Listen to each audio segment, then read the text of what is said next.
just like the actual sword. Now what I'm going to do now is, I told you I cut out 4 of these. I've got them marked. This is bottom, obviously, this is top. What I'm going to do is I'm going to put this here. I'm going to line it up with the bottom one. I'm going to flip it over. Oops, sorry, a little blurry there. Reline it up. Now you can see, I don't know if you can see, but my lip goes, oh there you go. The lip goes down. I'm going to take a Sharpie, I'm going to trace around that lip, and that'll give me the basic idea of where I need to cut, how much I need to cut this off. Then I will put that on there. Oops, there you go. Put that on there. Glue that in, and I've got one more thing I need to show you before we finally glue this down. So let's get this piece trimmed up first, and then I'll show you the next step that I'm going to do. So we're going to trim this up and fit it to this. So that's what we're going to do now. Okay, I just told you I was going to trim up this top piece. I just trimmed it up. It's not quite perfect, but I'm not too worried about it. I'll finish the actual trim here in a little bit. Before I told you to glue this on, there's another thing I wanted to show you, and what that is, obviously, is we can't have this piece just hanging, swinging around, doing whatever it feels like. So again, we're going to take some of our small magnets. Stay. We're going to put one. Whoops! There's a magnet in there. We're going to put one like right around. Oh, I'm going to move this down. There's a magnet. Oh, I'll show you that here in a little bit. Sorry. I'm going to put a magnet right here. I'm going to put a magnet up here and a magnet down somewhere around in here. Around in here. So that when it comes in contact, it'll hold it there. And then it'll look like that. And when it comes up, it'll stay there. Now the reason this magnet keeps going up there, ouch, is because our sword was flopping over. So I glued in a magnet there and a magnet right there. So when they come, obviously that'll hold the sword together while it's on the main base. Okay, so we're going to put a magnet here, here, and somewhere around in here. And then, since this magnet, wherever is that, since this magnet is going to be on top, I will show you how to cover that up here also in a second, along with covering up the screw here in just a second. So that's what I'm about to do now. Alright. Like I said, we were still working on this sword here. We left it last, we were gluing in the magnets here, we got the 2 here. So now when this is here,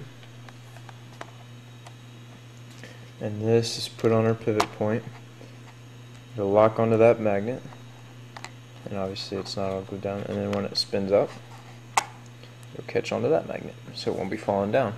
And this will swing up and catch on that magnet, and there it keeps it all into place, like so. But now what we're going to do, take that off, open that back up, we're going to glue this piece down. I'm going to do it about the same like I've been doing everything else. I'm going to take a little bit of our expanding foam. I'm going to put a little bit in here.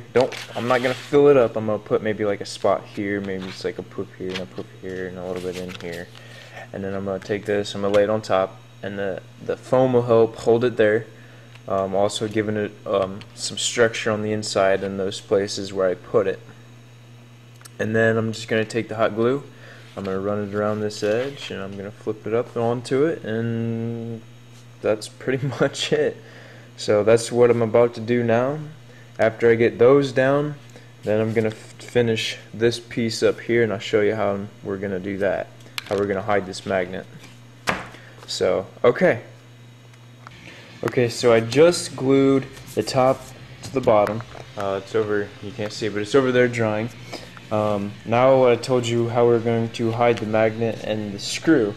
So what we're going to do is I'm going to take some of our 3mm craft foam, and we're going to take this, put it on that, and we're going to cut around this. So basically we're going to have we're going to recreate this out of foam. So then we'll take that and we'll glue it onto this, which will help build it up a little bit to help cover up our magnet. And like I said, it'll build it up and it'll give it more of a 3D look to it than just a small thin piece of plastic. So it's going to be much similar. It's It's going to be real similar to how we did the hilt here. So it's just going to be the foam glued to the plastic, and then more plastic glued to the foam. So that's almost exactly what we're doing here. So we're going to go ahead and do that, and that'll help cover up the screw here. So we're going to have the foam, screw it in, plastic. And again, I'll explain all this as I'm going if you don't understand what I'm saying here. But it's pretty much just like we did the hilt. So we're going to go ahead and do that while we're waiting on that to dry. So let's do that. Okay, so now that the sword is pretty much built, the second sword is over there drying. This one here. Obviously I did it twice. You have to watch it because the other one's reversed. Obviously, it's pretty common knowledge. Now that, like I said, now that it's all done, now what I'm gonna go back through the sword and put on like the little details. Like this sword has got like little dots on it. I don't know. Down here, there's I'm gonna assume some bolts sticking out.